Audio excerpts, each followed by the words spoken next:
Quando o veículo aquaplanar, o condutor deve... Olha, o aquaplanar aqui é quando o veículo desliza sobre uma fina camada d'água que se forma na superfície da pista. Não é grande volume d'água não, que é empoçamento d'água, o efeito é outro, não é o deslize. Quando há o empoçamento, ao invés do veículo deslizar, ele trava nele, não é que ele para de uma vez, mas há uma resistência grande nas rodas. Imagina você passando correndo dentro de um grande volume d'água. Faz aquele barulhão, né? E o carro dá aquela prendida. É diferente da aquaplanagem. A aquaplanagem é uma camadinha fininha d'água e o veículo desliza sobre essa camada. Nesse momento, a aderência dos pneus com o pavimento é zero, não tem contato com o chão. Isso acontece por quê? Velocidade demais. Passou de 60 por hora aí, o veículo já perde muito peso, então ele acaba subindo nessa camadinha d'água. Essa aquaplanagem também ela é chamada de hidroplanagem, tá?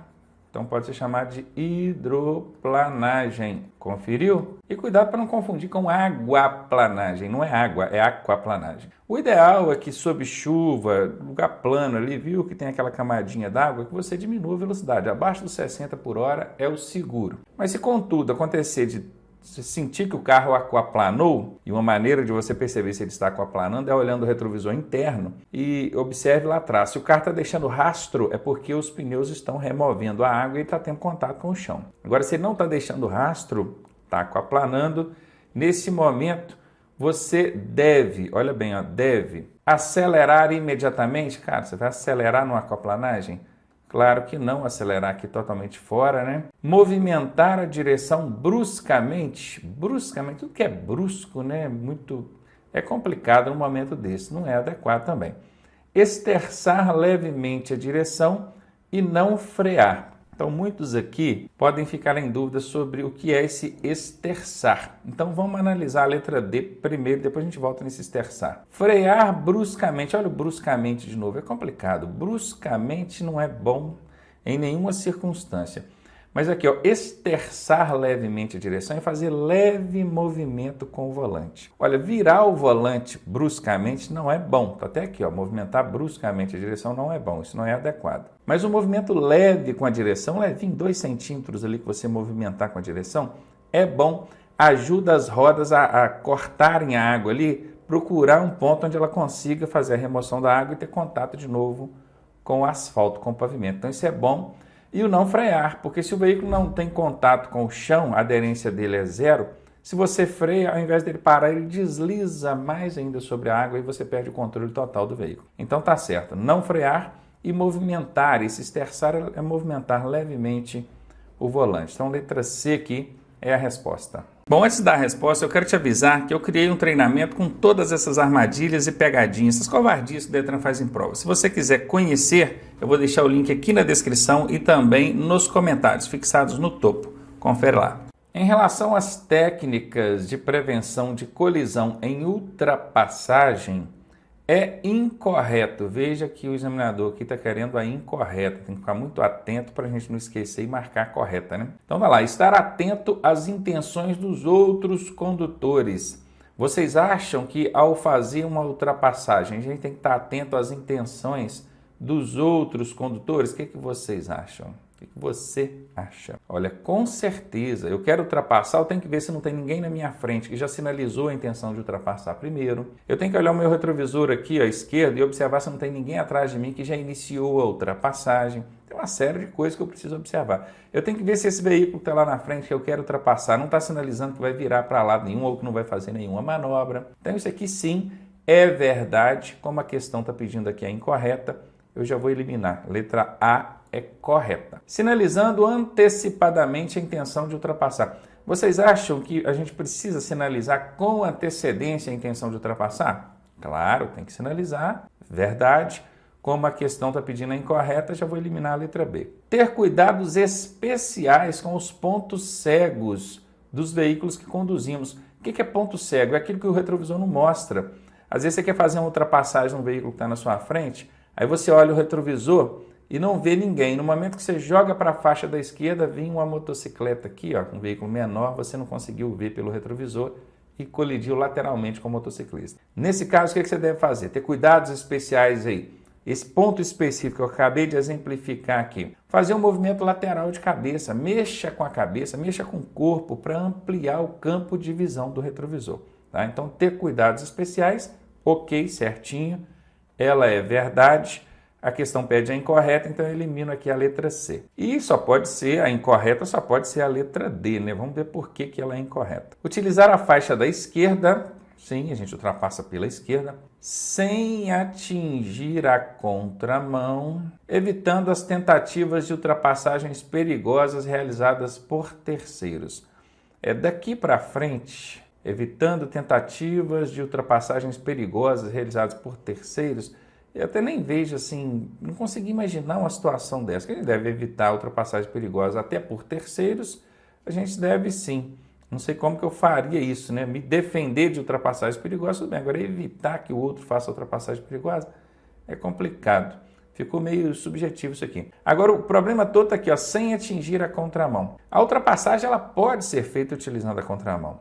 Tudo bem que quando a pista é de mão única, né, você tem faixas, várias faixas na mesma direção, você joga para a faixa da esquerda, faz a ultrapassagem e não está atingindo a contramão, porque a pista ali tem todas as faixas na mesma direção.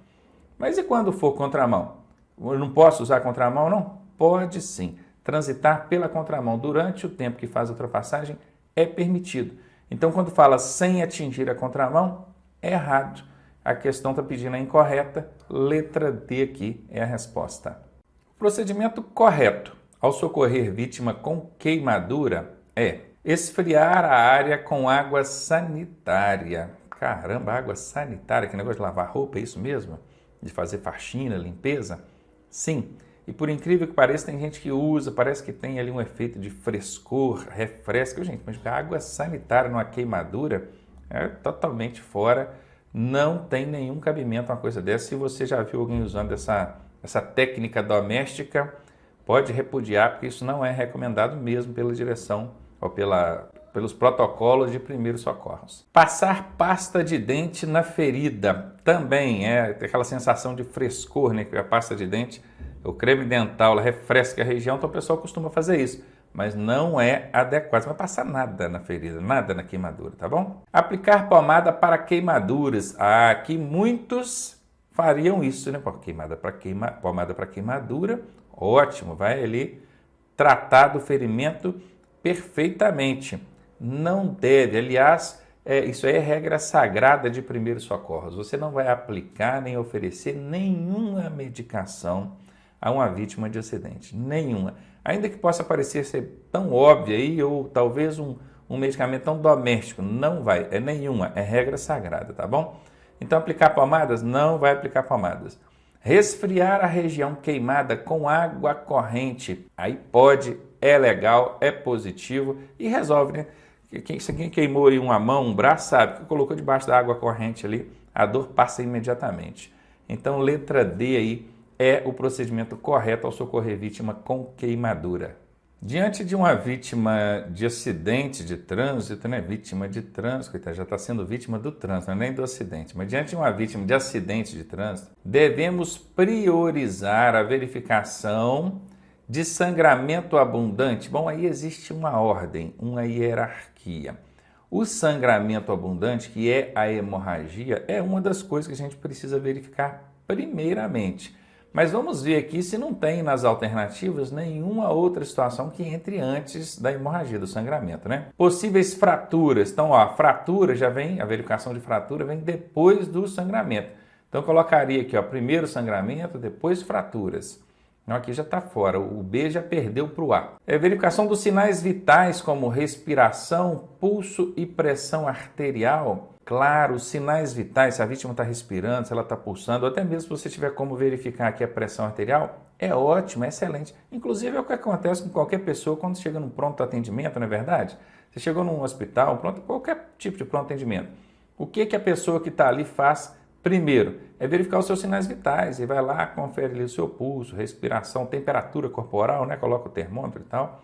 Isso aqui deve sim ser observado primeiro, inclusive antes aqui do sangramento ou da hemorragia. Então a hemorragia aqui, ó, perdeu para os sinais vitais, tá bom? Letra D, verificar se tem pessoas idosas entre as vítimas. Tendo pessoa idosa, a gente deve priorizar o atendimento a elas. Não. Inclusive, cuidado com essa pegadinha. Então, o Detran é danado para colocar lá, para te sensibilizar, para observar se há bebês, crianças, recém-nascidos, ou então mulheres grávidas, gestantes, entre as vítimas e priorizar essas vítimas. Não.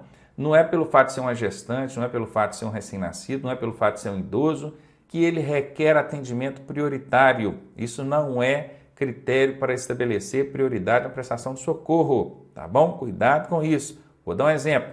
Você tem lá 3 vítimas, uma mulher grávida, uma pessoa idosa e um homem de 30 anos forte, porém ele está com uma parada respiratória.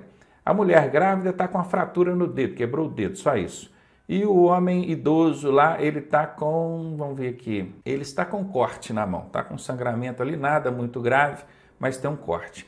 Então você vai priorizar atendimento a quem? A quem está com a parada respiratória. Não é porque é o idoso, não é porque é a gestante que você vai atender primeiro. Você tem que olhar a gravidade das lesões, o estado, o risco de morte que cada uma delas está passando ali naquele momento. Então a pessoa com parada respiratória precisa do atendimento prioritário, mesmo sendo um homem forte, de 30 anos, tá bom? Então, esse lance aqui de idade, se é gestante, se é recém-nascido, isso não é critério para estabelecer prioridade no socorro. Tá fora. A letra C aqui é a resposta. Num acidente de trânsito em que haja fios eletrizados de alta tensão sobre o veículo, você deve. O interessante é que aqui o examinador colocou alta tensão, quer dizer, tem uma forte corrente elétrica ali. E como é que a gente, né, que está chegando ao local vai saber que a tensão ali é alta? A gente até imagina, né, se é uma rede elétrica que passa nesses postes aí, aquela rede mais alta, a gente costuma chamar aqui de alta tensão, né? Mas é porque a gente acostumou a chamar de alta tensão. A gente não sabe se a tensão elétrica que passa ali é realmente alta. Mas enfim, não sabendo, o ideal é que você considere como sendo alta tensão, a alta carga de eletricidade que passa ali. Tá? Então, fios eletrizados caíram sobre o veículo, colidiu com um poste, caiu sobre o veículo. O que você deve fazer? Instruir os ocupantes para que saiam do veículo. Não é correto sair do veículo nessa circunstância por causa de um fenômeno chamado de gaiola de Faraday. Isso você aprendeu lá em física. Física na parte de eletricidade lá. O que esse fenômeno faz? A eletricidade, a energia elétrica, carga elétrica, quando ela tem contato com algum dispositivo, tipo uma gaiola que tem um núcleo oco e tem uma fuselagem, né, de ferros, seja lá o que for, materiais condutores de energia externo, a tendência é que a eletricidade vá para a extremidade. Enquanto você está dentro do veículo, com o isolamento ali dos pneus, com o chão, você não é eletricutado, aliás. Agora, se você com o pé no veículo, ou a mão no veículo, coloca o outro pé no chão, acontece o aterramento, aí o choque acontece. Interessante que mesmo que você pule do veículo, você pulou do veículo com os 2 pés, ó, não colocou a mão no veículo, ó, pulou, aí tudo contato com o chão, beleza. Mas se você abre uma passada ali, a energia elétrica faz o arco passando pelo seu corpo e você é eletricutado. Se você tiver que sair do veículo mesmo, caso de incêndio ou alguma coisa assim, pule com os 2 pés, não deixe a mão no veículo, pulou no chão e vai fazendo passadas curtinhas, esfregando um pé no outro, curtinha mesmo. Se você abrir a passada, a eletricidade vai fazer o arco ali no seu corpo e você vai ser eletricutado. Isso é em casos extremos, tá? Você ter que sair do veículo, em caso de incêndio ou coisa do tipo. A recomendação inicial é que você não saia do veículo. Portanto, a letra A é incorreta. Aqui o examinador está perguntando o que a gente deve fazer. A gente não vai mandar ninguém sair do veículo. Tentar remover os fios, de forma alguma. Está eliminado esse aqui. Chamar o resgate e instruir os ocupantes para que permaneçam dentro do veículo. Certinho. Se o ideal é não sair do veículo, o oposto disso é permanecer dentro do veículo. Então, a letra C certamente vai ser a resposta. Retirar os ocupantes do veículo imediatamente. A questão do imediatismo, ó. Toda vez que acontece esse termo aqui, ó, aparece esse termo numa alternativa, a chance dessa alternativa ser errada é de pelo menos 90%, no mínimo 90%. E nesse caso não foi diferente. Ela é errada. Primeiro, você não vai retirar ninguém do veículo, muito menos imediatamente, tá? Essa dica aqui, esse macetinho do imediatismo, assim como vários outros, a gente ensina no nosso curso online, se você não faz o nosso curso online.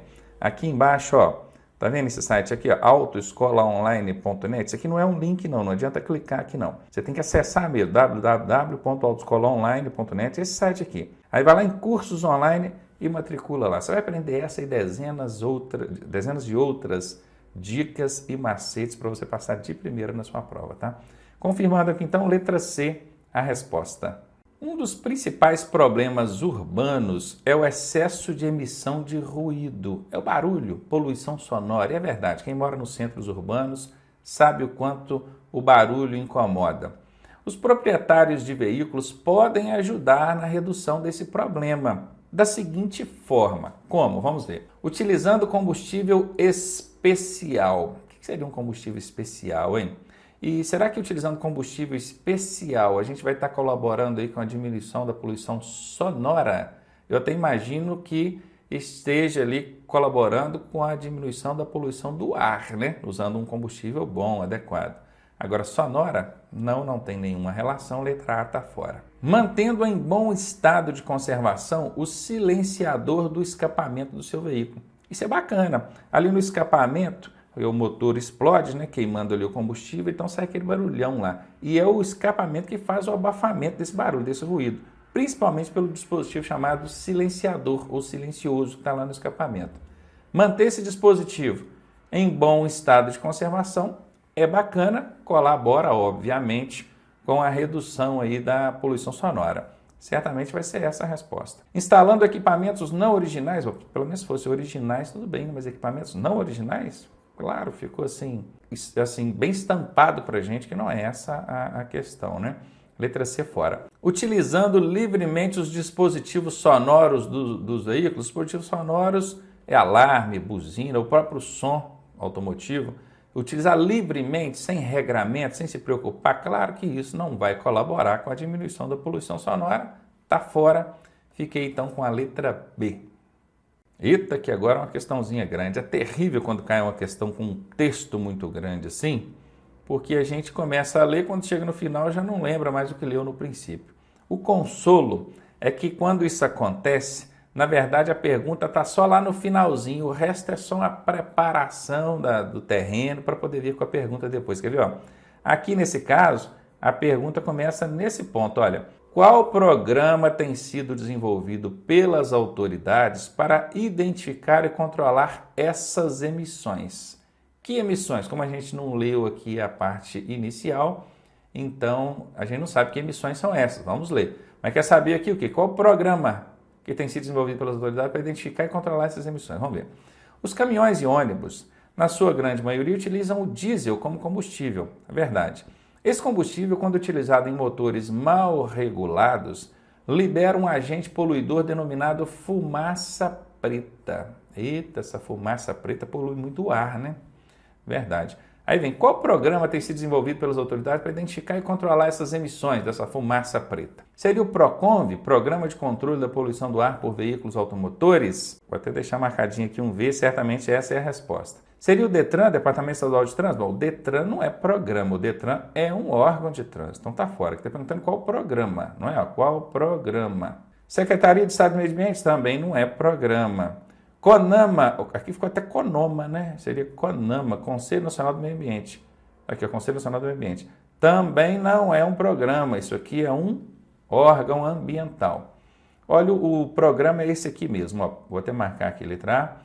PROCONV, Programa de Controle da Poluição do Ar causado por Veículos Automotores. Esse PROCONV é de responsabilidade do CONAMA. Mas a questão aqui não perguntou qual o órgão responsável, perguntou qual o nome do programa. Ó, qual programa? Então a resposta é letra A. E prestem muita atenção nesse PROCONV, tá? Isso cai direto em prova. A função básica do sistema de suspensão nos veículos automotores é... engraçado falar aqui veículos automotores, porque tem veículo que não é automotor e tem suspensão, né? Tem bicicleta que tem suspensão, outros veículos que têm suspensão. E o efeito, a finalidade é a mesma, seja em veículo automotor ou não automotor. Vamos lá. Absorver os balanços do veículo somente quando está fazendo uma curva. Olha, o sistema de suspensão, que são molas, amortecedores, balanças, tem a finalidade de controlar, sim, o movimento ali do veículo, inclusive em curvas. Mas o problema todo está nessa palavra aqui, esse termo, ó, somente. Somente é uma casca de banana. é uma armadilha que é colocada na alternativa que em 90% das vezes faz com que a alternativa seja falsa. E nesse caso não foi diferente. A alternativa A é falsa. Esse macete e vários outros você aprende no nosso curso online. Está aqui, ó, embaixo de mim tem o site, www.autoescolaonline.net.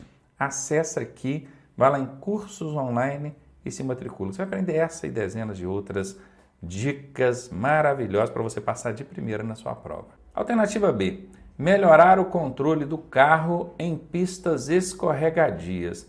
Na verdade, o sistema de suspensão, ele ajuda sim no controle, na estabilidade, equilíbrio do veículo, mas não só em pistas escorregadias, em qualquer tipo de pista.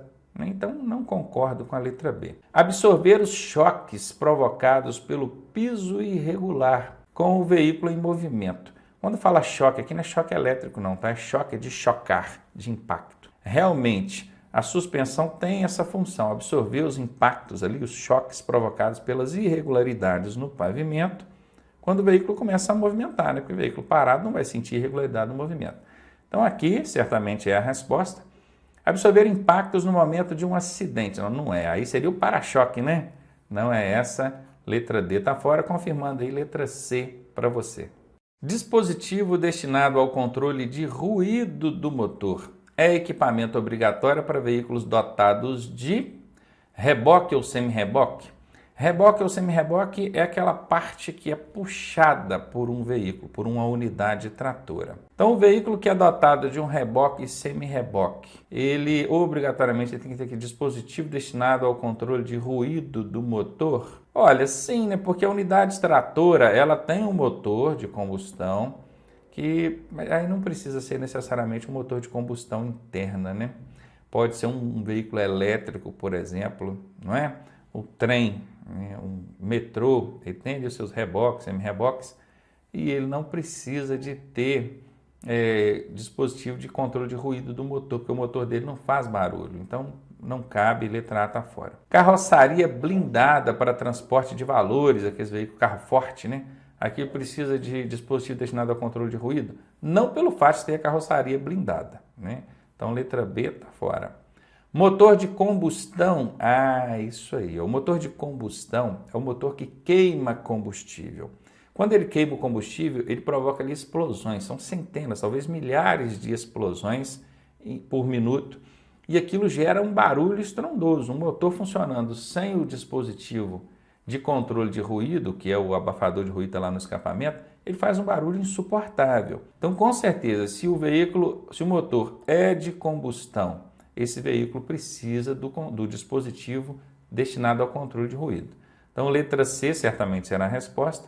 Motor elétrico? Não, o motor elétrico ele já não tem esse problema do ruído, porque ele não explode, ele não faz aquele barulho da queima do combustível. Então, D está fora, confirmada aí letra C. É órgão executivo rodoviário dos estados. Vamos ver. DENIT, Departamento Nacional de Infraestrutura e Transporte. Então, nacional, né? Aqui está falando dos estados, o DENIT não é dos estados, o DENIT é da União, ele é nacional, então está fora. E o DENIT é um órgão executivo rodoviário, né? Só que ele é da União. O DR, Departamento de Estradas e Rodagem, esse sim, ele é um órgão executivo rodoviário dos estados. Aqui em Minas, em vários outros estados, ele leva o nome de DR. Se você procurar no Código de Trânsito DR, você não vai achar, porque lá fala órgão executivo rodoviário dos estados, né? Então, o que o Detran fez foi relacionar o DR, que é o nome dado a esse órgão aqui em Minas e também em vários outros estados, ao que o examinador perguntou.